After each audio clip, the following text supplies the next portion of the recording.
लात मारते म्हणजे काय या मेल्या पोरांच्या गायला आवडण करून मेला हा पोर पण आवडान आणि ती गाय पण आवडान. तुला काय सांगू ती काय जवळची गाय आहे काय मेल्या न्यानं रडून रडून तुला काय सांगू लय लांबची गाय आहे. अरे बाबा इत्तलपुंजी इत्तलपुंजी ए म्हणते आपण गाय कुठं आणली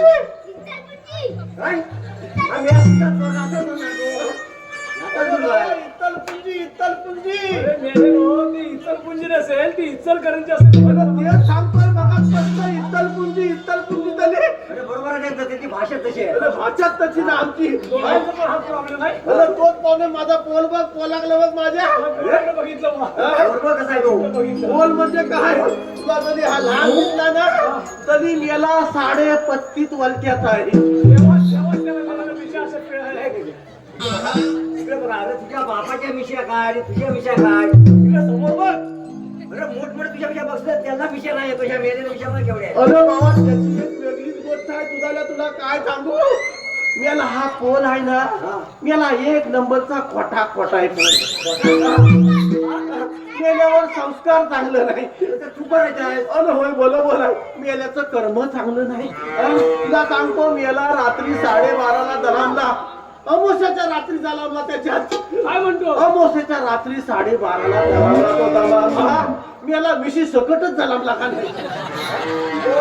अति चांगली मी काय गंमत. म्हणतो हा? ही गाय बाबा सारखी हमशी अरे मेल्याला बघून सारखी हवेत असते. हे बघ गायला व्यवस्थित नेऊन गोत्यात बांध.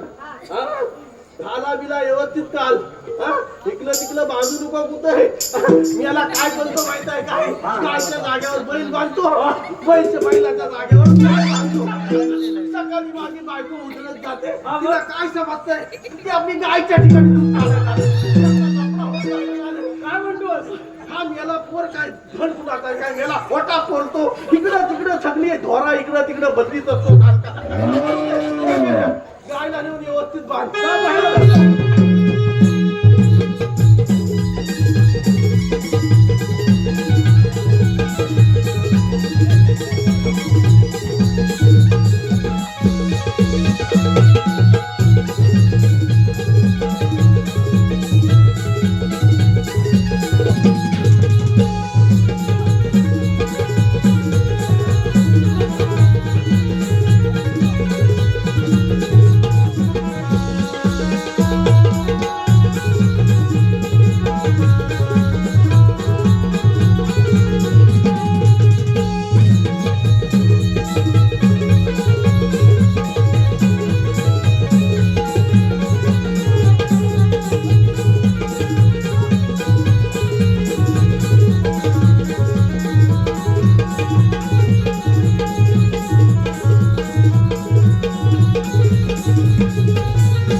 गाय पण मेळता पोराला लय अवधान करून ठेवलं नाही का एकदम मस्त घोड्यासारख्या बसून जातो. अरे बापले त्या गाय चालतात तुला काय सांगू.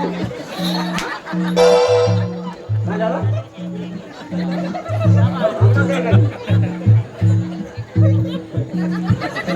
बरोबर आहे. रात्री झाला तेव्हा तसा आहे. तुला काय सांगू त्या पोलाच्या पायना माझं तोंड आहे मेल्यान कुठं काल खालाय केला मेला खोटा 1 नंबरचा आहेच. कुठलं म्हणजे मेल्याचं कर्म एक तर चांगलं नाही. एवढं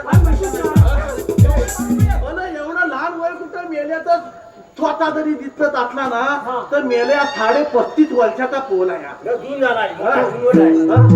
तुझा मला सांग आपण कोणाच्या संगतीत ठाणाली लोक आहोत. देवाच्या संगतीत ठाणाली लोक म्हणजे कसं राहिले पाहिजे बरोबर ना. आणि हा मेला पोल देवाच्या संगतीत राहतो आणि मेल्याचं कलमत धड नाही. सुद्धा मला सांग हा एवढा मानव प्राणी जन्म भेटून काय उपयोग आहे काय. पलमेश्वराला वेगवेगळी रूप घ्यावी लागली बरोबर ना. पलमेश्वर हा निराकार आहे निर्गुण आहे. बोलावी लागणार कणकण मी आहे भगवान आता म्हटलेलं आहे बरोबर ना.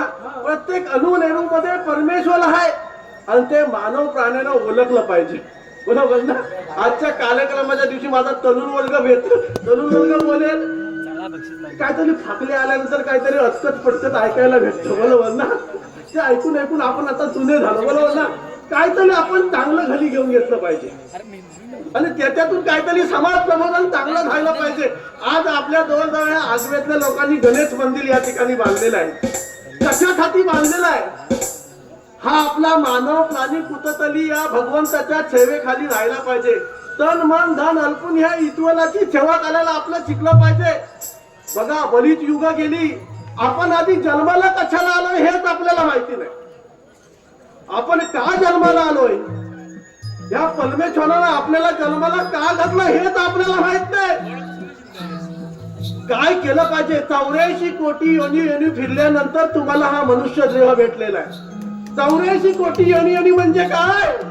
तर तुम्ही एकदा गाढवाच्या जन्माला आले असाल, तुम्ही एकदा सापाच्या जन्माला आले असाल, कधी कधी थंड्याच्या जन्माला आला. असे सगळ्या जीव जंतू मध्ये तुम्ही जन्म घेतल्याच्या नंतर शेवटचा जन्म हा मनुष्य प्राणी घेतलेला आहे. आणि या मनुष्य जन्म घेतल्याच्या नंतर आपण काहीतरी चांगलं केलं पाहिजे. बघा त्रेतायुग गेलं, द्वापार युग गेलं, सतयुग गेलं, युगान गेली. त्यामध्ये सुद्धा मनुष्य प्राणी होता बरोबर ना. आणि आता हे कुठलं युग आहे? कलियुग आहे. कलियुगामध्ये जास्त प्राधान्य कशाला आहे? बरोबर तुझा आपण कलियुगामधली मानव प्राणी आहे. आणि कलियुगामध्ये काय होतंय? आपण कलीला जास्त प्राधान्य देतोय. आपलं काय होतं माहितीये काय? थोडासा घरी गेल्यानंतर ना शांत चित्त राखा. आणि मी आपल्याला हा मानव प्राणी जन्म घेतला, मी कसा आहे याचं आत्मचिंतन प्रत्येक माणसानं करणं गरजेचं आहे. नुसता वलवल दिसून चांगलं असून उपयोग नाही. मी आतून किती चांगलं आहे, माझं कर्म किती चांगलं आहे, मी किती शुद्ध मनात आहे, मी किती अशुद्ध मनात आहे, हे प्रत्येक माणसानं जाणलं पाहिजे बरोबर ना. तुम्ही म्हणाला फाकले आला ना काहीतरी हरिपाठात कीर्तन चालू केला नाही, पण या कालाची गरज आहे. आपला नरदेह हा मनुष्य देहाचं व्यवस्थित चालकतरी जीवन आपल्याला लागायचं असेल तर आपण तन मन धन कर्म ह्या सगळ्या गोष्टी चांगल्या ठेवल्या पाहिजेत. आपण काय बोलतो माहिती काय? शेजाऱ्याबरोबर भांडतोय, त्याच्याबरोबर भांडतोय, कोणाचं चांगलं झालं ते आपल्याला बघवत नाही. आपण भाऊ भाऊ एकत्र राहू शकत नाही. थातू थातला एकत्र आपण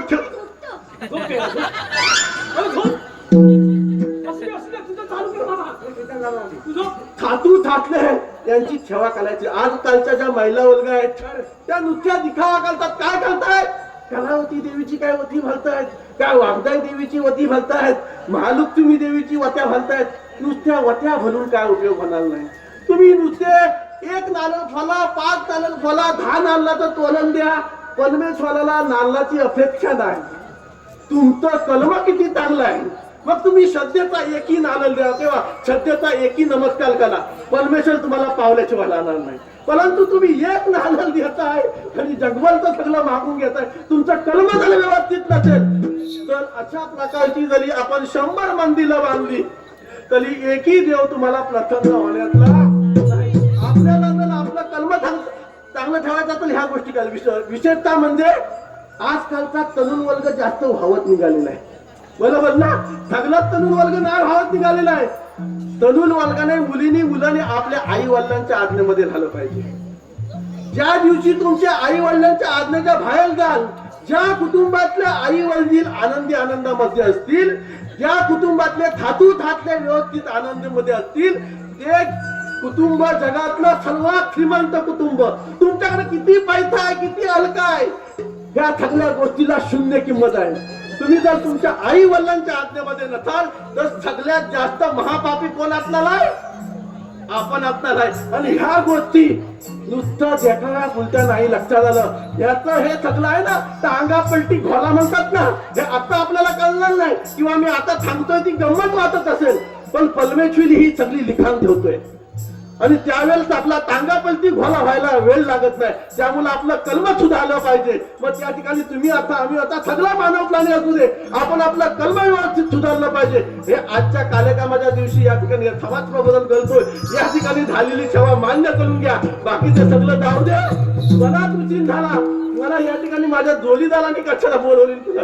अरे आम्ही म्हणतो ना, तू विसरलास की काय? विसरतो नाही ना बाबा, कारण हे ब्रह्मज्ञान देतोस तू खरं, पण तू अरे एवढं ब्रह्मज्ञान या जगाला सांगितलंस बरोबर ना? बरोबर बरोबर ब्रह्मज्ञान या जगाला सांगितलं असं करायचं तसं करायचं असं करायचं असं सुधारा तसं सुधारा आपल्याला पोरला सुधार. अरे बाबा तुझं म्हणणं बरोबर आहे. काय कलियुगाची परिस्थिती झाली माहितीये काय? जगात सांगे ब्रह्मज्ञान आणि स्वतः कोरडं पाषाणं अशी आजच्या कलियुगाची सगळी परिस्थिती झाली असे. ते म्हणू दे जो तो ज्या कर्माचा बाकी सगळं ठीक आहे. तुम्हाला इथं कशाला बोलवलं ते मला सांग. कशासाठी बोलवलेलं कशाला आहे? कशाला बोलवलं? अरे आपल्या इथे आपले कृष्णदेव आले होते. देव बाप्पा येऊन गेले. अरे पण कशासाठी येऊन अरे गेले? त्याने आपल्याला एक छोटीशी कामगिरी सांगितली पण छोटी हा छोटी आहे.